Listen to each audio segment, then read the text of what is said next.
Nirerespeto naman ng House Prosecution Panel ang desisyon ng Senado na iurong ang pagbasa ng Articles of Impeachment laban kay Vice President Sara Duterte sa June 11. Yan ay sa halip na June 2 o araw ng Lunes. Tiniyak din ng isa sa mga House Prosecutor na handang-handa na ang kanilang grupo sa impeachment trial.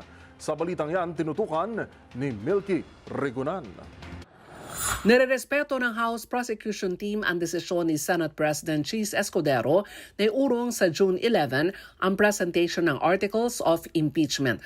Ang kay Representative Lawrence Defensor ng Iloilo, isa sa miyembro ng 11-man House Prosecution Team, ang impeachment proceedings ay tayong usapin ng Senado. Tiniyak ni Defensor kahit na-reschedule sa June 11 sa halip na sa Lunes, June 2, handang-handa na ang prosecution team sa impeachment trial. Sabi ni Defensor, sunod-sunod na ang mga meeting ng prosecution team, patunay ng kanilang kahandaan sakali magsimula ng impeachment trial kay Vice President Sara Duterte. Una rito, sinabi ni Defensor, base sa napagkasundoan, isang House Prosecutor lamang ang magbabasa sa 7 Articles of Impeachment.